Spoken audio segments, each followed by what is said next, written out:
श्रीमद्वाल्मीकि रामायण अरण्य कांड अध्याय 65। लक्ष्मण का श्रीराम को समझा बुझाकर शांत करना। सीताहरण के शोक से पीड़ित हुए श्रीराम जब उस समय संतप्त हो प्रलयकालिक अग्नि के समान समस्त लोकों का संहार करने को उद्यत हो गए और धनुष की डोरी चढ़ाकर बारंबार उसकी ओर देखने लगे तथा लंबी सांस खींचने लगे, साथ ही कल्पांत काल में रुद्रदेव की भांति समस्त संसार को दग्ध कर देने की इच्छा करने लगे, तब जिन्हें इस रूप में पहले कभी देखा नहीं गया था, उन अत्यंत कुपित हुए श्रीराम की ओर देखकर लक्ष्मण हाथ जोड़ सूखे हुए मुंह से इस प्रकार बोले।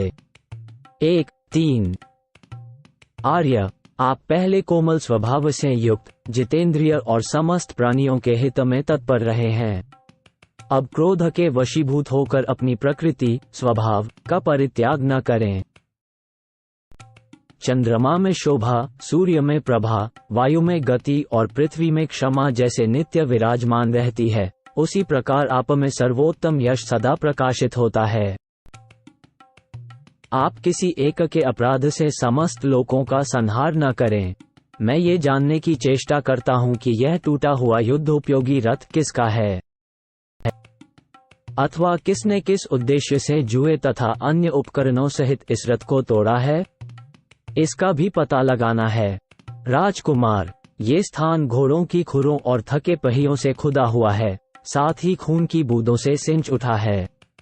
इससे सिद्ध होता है कि यहाँ बड़ा भयंकर संग्राम हुआ था, परंतु ये संग्राम चिन्ह किसी एक ही रथी का है, दो का नहीं।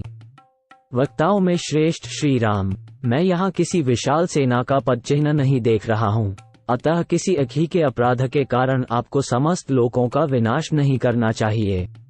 7-9 क्योंकि राजा लोग अपराध के अनुसार ही उचित दंड देने वाले, कोमल स्वभाव वाले और शांत होते हैं।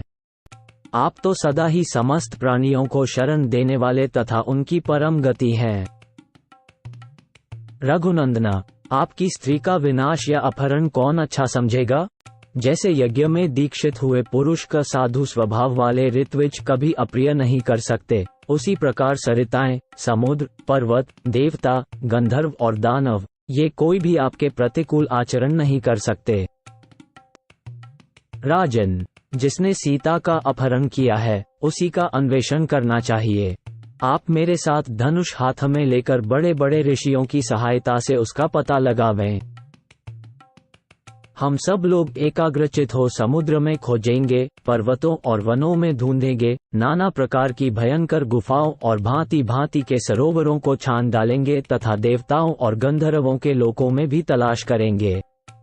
जब तक आपकी पत्नी का अपहरण करने वाले दुरात्मा का पता नहीं लगा लेंगे, तब तक हम अपना ये प्रयत्न जारी रखेंगे। कौशल नरेश, यदि हमारे शांतिपूर्ण बर्ताव से देवेश्वरगण आपकी पत्नी का पता नहीं देंगे तो उस अवसर के अनुरूप कार्य आप कीजिएगा। नरेंद्र, यदि अच्छे शील स्वभाव, सामनीति, विनय और न्याय के अनुसार प्रयत्न करने पर भी आपको सीता का पता न मिले, तब आप सुवर्णमय पंख वाले महेंद्र के वज्रतुल्य बाण समूहों से समस्त लोकों का संहार कर डालें।